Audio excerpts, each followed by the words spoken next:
Yeah. Do you do anything like athletic that's fun? Like that's one way to get good workouts in. Like if you play a game, you like tennis.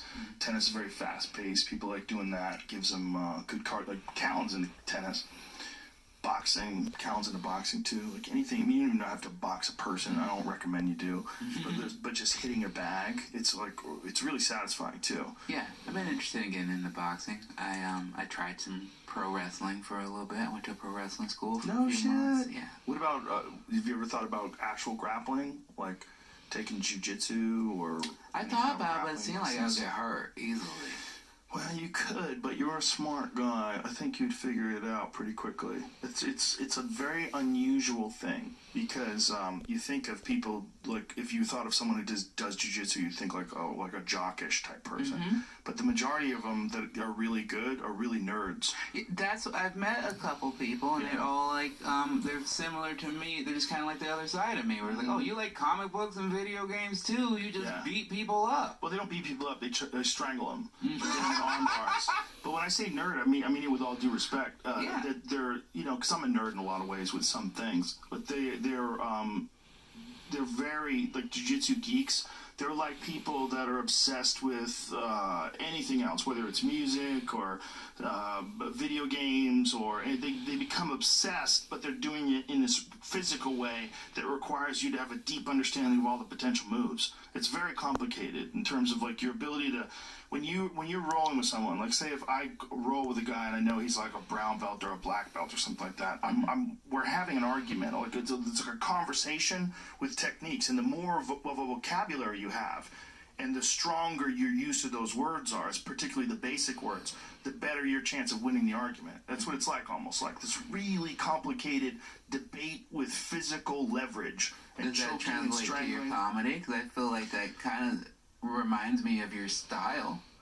It definitely, it's like a lot of what I try to do is like figure things out in a joke form. Right? I try like, what? Why is that? What's that? So, and that is, like, that's what I've been trying to do over the last few years, I think. So in that sense, it is kind of similar.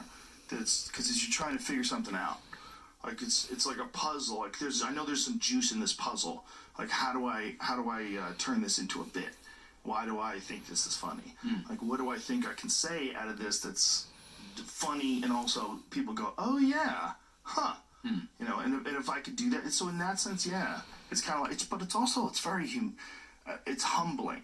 It's very humbling because you're getting strangled and you're losing power. You also just know, like my instructor's John Jock Machado. He's this very famous jiu-jitsu black belt world champion, super nice guy, one of the nicest guys on the planet.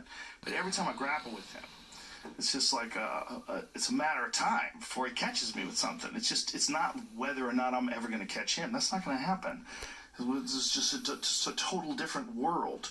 And a lot of that is his deep knowledge and understanding something. And you being a smart guy, I think you'd get into it, especially because you love pro wrestling. So it's like at least you have a mindset for watching guys do things to each other, manipulate each other, which is half of what's exciting about pro wrestling, right? Some guy pulling off some crazy move. Even if it's orchestrated, it's still a crazy thing that these guys are pulling off on each other. Yeah, I mean, I like that more, because then I'm like, oh, they're friends, and they work this out together. My problem is that I know they're getting hurt, and then not even really fighting, right? I mean, they're hitting each other for sure. They're doing things to each other and slamming each other. It's all real. But those guys get banged up, and they do it way more. So if you're watching a guy who's fighting in the UFC, they have practices that they can control. So if they know that they have a hurt, back or a hurt foot, they'll put shit in instant pads on. They won't kick. They'll do things where they work around whatever injury they have when they're in the camp. You can't do that when dudes are throwing you. You got a bad back and some guy's fucking picking you up and bang. Well, they will. They'll adjust what moves they will do. But I do really like your point about. At least they can take some time off. They can definitely adjust. I'm sure. Yeah, they can definitely make an agreement with each other. Hey, don't slam me. My back is fucked. but those guys get beat the fuck up. Talking to Dallas Page and Jake the Snake, two guys that have had on the podcast, which were amazing.